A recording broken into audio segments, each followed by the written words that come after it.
Hi, I'm Strob, and I'm here for a little breakdown about a small effect that I created for my friend, director Patrick Boivin, who just published on YouTube, on his channel, a small short that he just did for fun called Fight Trump. But first, I will talk to you about a few things that happened on my own channel this week. And I will talk to you also about a new website that will be launching soon. So this week on my website, strangely enough, I got like 1.3 million views on my old Iron Baby video that I published in May 2010. So I don't understand what happened, but I just got like 1.3 million views this week, and most were coming from India. So I don't know what happened in India, but thank you for coming on my channel. And so if you haven't seen Iron Baby, you can go see it on my channel right now. And you will see that I added a small note here about a new website that I'll be launching soon called theartofcg.com. So for the last 22 years, I've been a CG artist working in the CG industry, in the game industry, movie, doing effect for shorts on YouTube or for artistic movie. And I also work on commercial for TV a lot, like food commercial and stuff like that. So I'm a 3D generalist. I did everything from modeling, animation, compositing.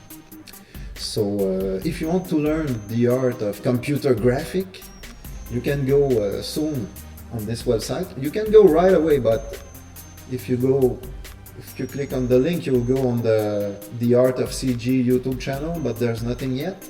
If you click here, there's some Facebook, Google Plus, some social media where you can connect right away to be noticed when the website will really launch. So you can also go on theartofcg.com right now, and there's a page where you can enter your email or go to Twitter, Facebook, Google, LinkedIn to connect there with your favorite social media.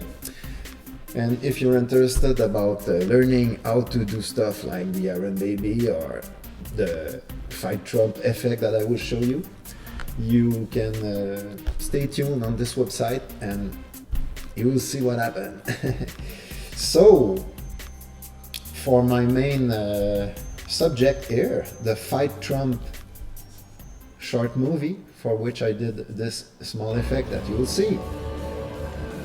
It's like a neuron inside of a brain. Maybe it reminds you of something, an old movie, a fantastic movie with Brad Pitt that was called Fight Club. So this is the original Fight Club opening sequence on which I based this effect. So Patrick just asked me to reproduce that opening sequence, but instead of having like thousands of neurons, there were to be only one neuron, like this, with some particles floating in the body liquid.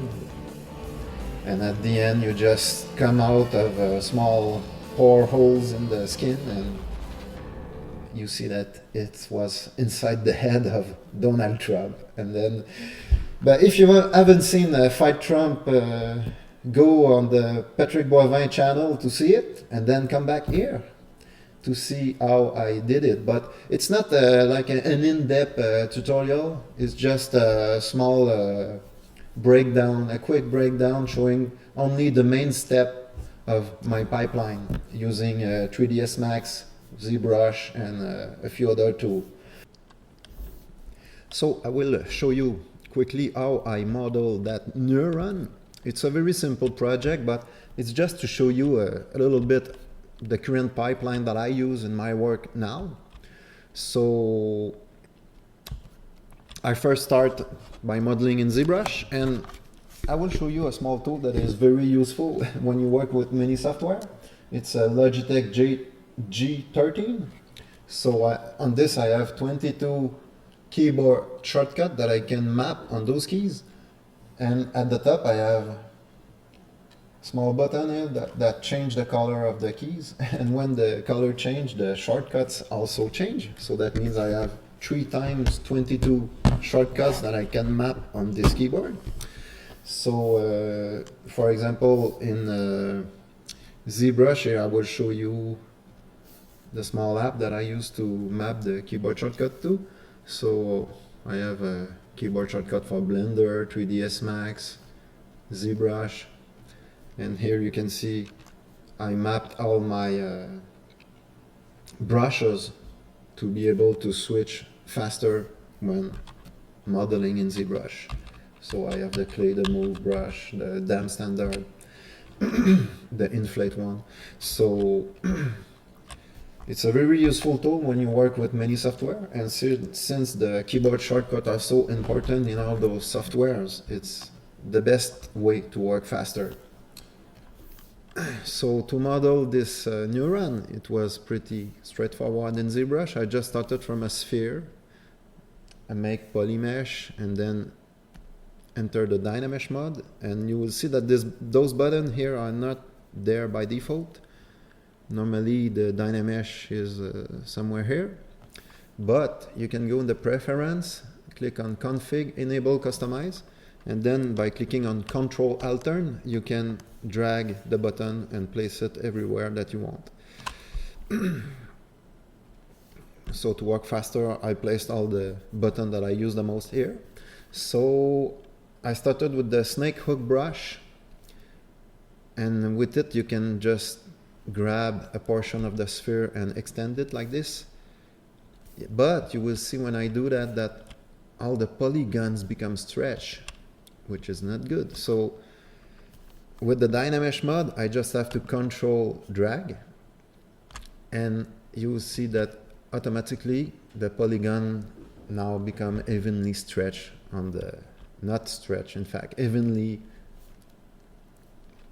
spaced on the geometry.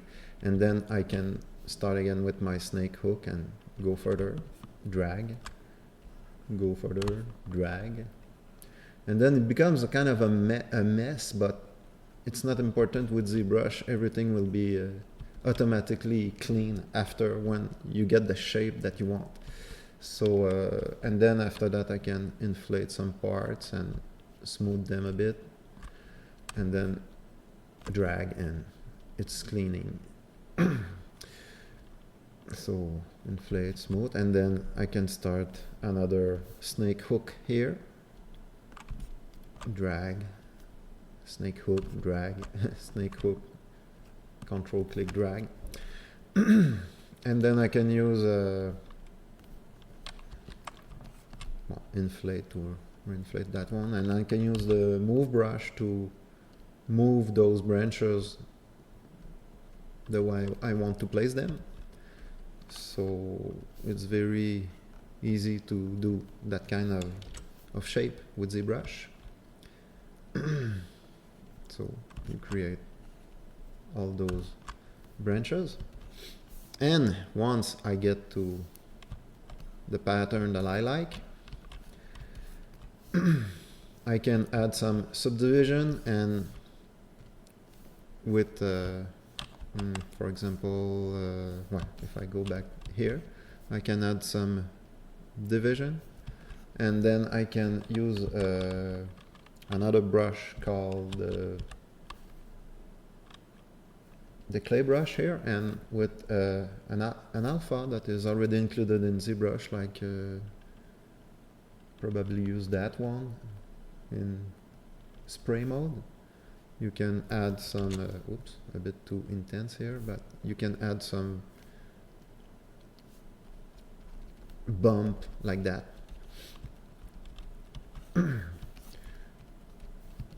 So that's how I created this kind of organic texture with it. And then inside of 3ds Max, I will add another layer of bump maps with a procedural noise to get the smaller bumps. In ZBrush, I just add the bump that will change the profile of my geometry. So in the displacement, you have the bigger bump, and in the bump map, I added the smaller bumps. And then when you want to have a cleaner geometry, what I do is I just duplicate my geometry, and then I use the Z-remesher here. I just click that button and ZBrush will look at the shape and create a perfect topology with only quads evenly spaced on my object. But you will see doing that I will lose a lot of detail. All the small details will disappear, and I will have a very light mesh like this, a clean and light mesh.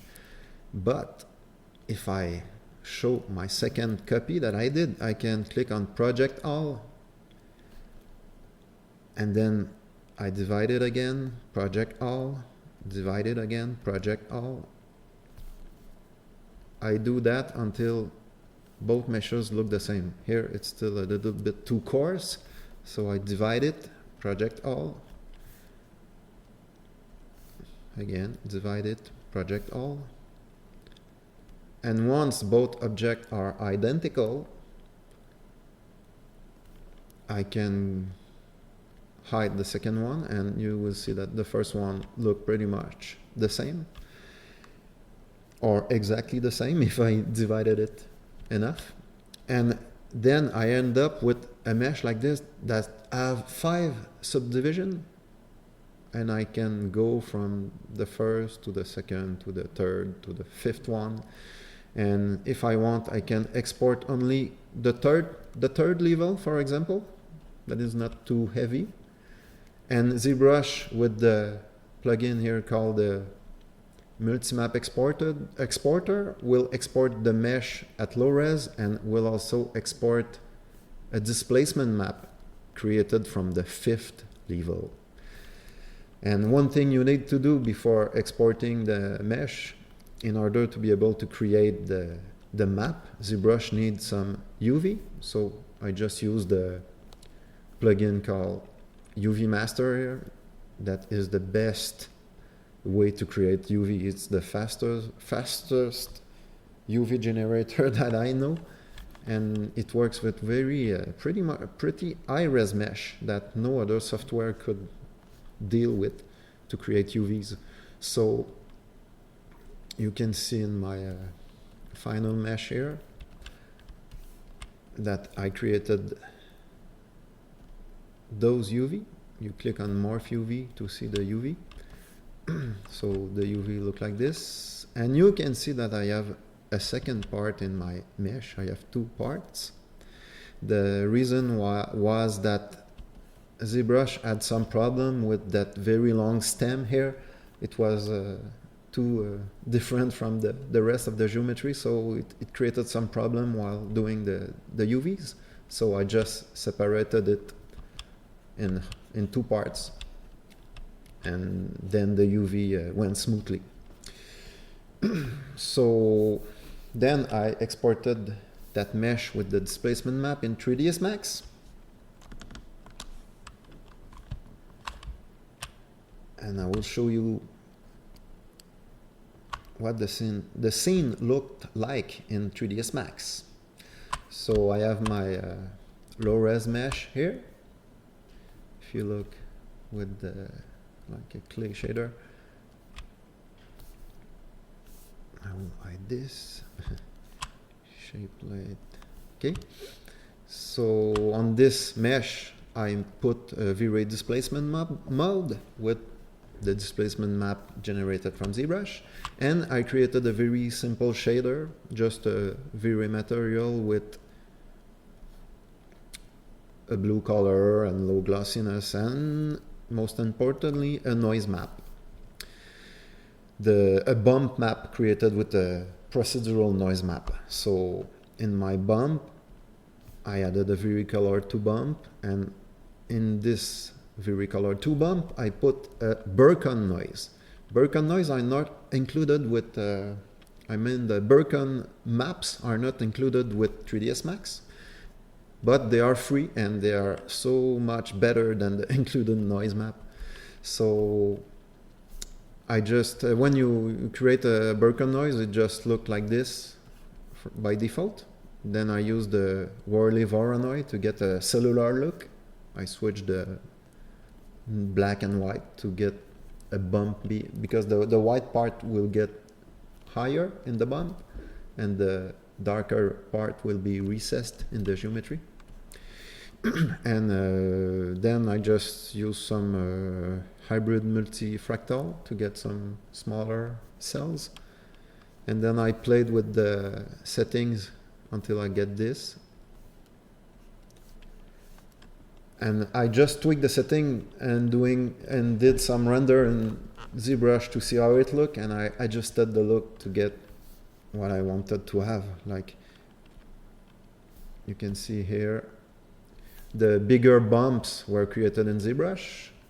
Those are the ones that affect the profile of the geometry. But the smallest one that don't really shows in the profile, they can be in the bump map, so it's a lot more optimized that way. It's a lot faster to render. And thinking about faster to render, normally I don't use too much procedural maps, because if you use too many of them, first it always look a bit fake, and it can be also very a bit more heavy to render than having only texture that you can paint. So you can create those maps and you can render them, you can bake them and then modify them in Photoshop or any bitmap painting application. Or if you use procedural maps, it's always good to add another layer of painted maps on top. But for this project, it was a very quick project, so I just did it quickly with some procedural. And since it's like macro inside of body cells look, procedural maps work perfectly for that kind of look. And since there was not many shaders and objects, it was pretty fast to render too. So then I just took that texture and I reduced the size to get the right scale on my geometry. But while tweaking the look, it's easier to work on a bigger preview like this.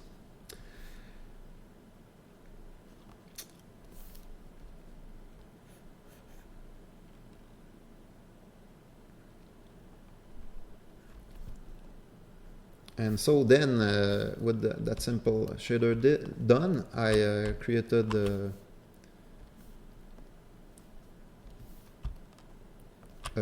cylinder here, just to no, not that one. That big cylinder here was used with Virelight to light the model from behind, like you see normally in those kind of shots. And I use a cylinder to add some more reflection around all around the neuron to create a nice backlight rim. And then I will show you the camera that I just animated using a spline and a dummy that I parented the camera to. And then I added some particle floating in the liquid, in the body liquid. And for the particle, but I just use particle flow inside of 3ds Max. So I have one system of particles here that is just using a random walk. I just use the default random walk, and it gives the particle a nice, like, inside of fluid motion.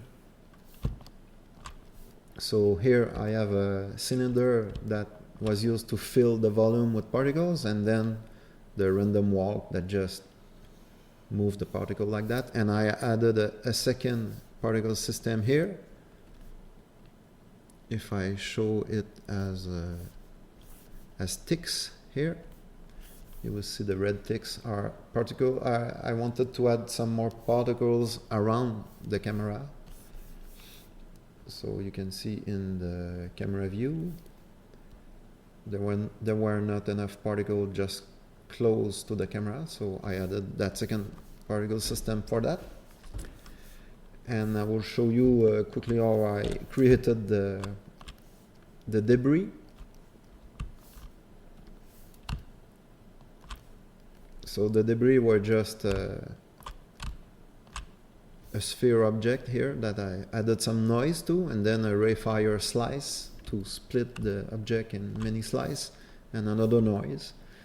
And then I created many spheres like that and just grouped them in one object. And then particle flow, just the shape instancer of particle flow, just take the object element here of my debris. If I look at the element part of my object here, it's just those polygons that are connected together but are not connected to the other elements. Those are the elements that were instanced on those particles here. So then, once everything was set up like this, I could render this pass, the main pass with the neuron. Then I rendered the second pass with some light emitting from the neuron, from the center of the neuron. So Patrick could use it in compositing in After Effects to add some light effect. And then I rendered the particles like this. This is the alpha channel. If I look at the RGB, we also see the neuron, but it's not in the pass because it's not in the alpha channel. It's just there for reflection and shadow.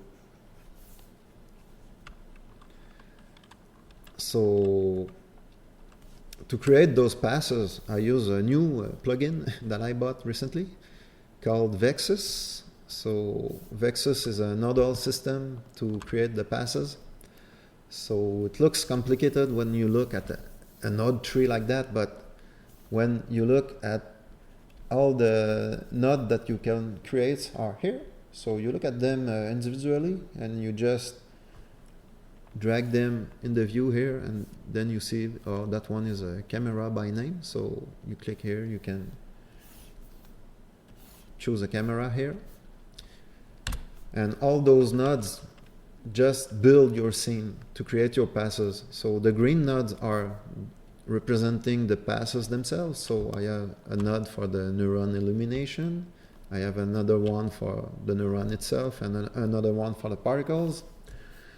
And here there's a node that just resets the scene. So I can select a node, execute it. You'll see that node just hide everything in the scene and do other things that you can see the list here. And then if I execute a higher node in the tree, that one will execute every other node that is downstream. So I execute that one and it shows my neuron. If I execute that one, it will show my particles too. So Vexus is really, really fast, and it works like it's a different app external to 3ds Max that communicate with 3ds Max through a server. And yeah, it's the best pass manager that I ever use with 3ds Max. So here you have the node that choose the camera, those unhide the lights, those change the V-Ray settings, and those here unhide my neuron. So here I have all the nodes that affect my neuron illumination pass. So if you want to do passes in 3ds Max, I strongly suggest that you buy that software. It's really the best and not that expensive. So then once all my passes were rendered, I forgot one step. I just I also use Vexus here to submit my passes to Deadline. Deadline is another software that is used to control all my computers. Here I have 12 computers. You can see the name of all my computers here. And Vexus send the scene to Deadline, and Deadline distribute the scene to every computer and ensure that every computer will render all the frames of the animation. And then Deadline send all those frames to my computer, where I can send them to Patrick for compositing inside of After Effects. So you can go on Patrick channel to see the entire short and the result here that Patrick composited in After Effects. So and I invite you again to go to theartofcg.com. If you want to learn how to do CG, it will be my online CG school. So thanks and see you.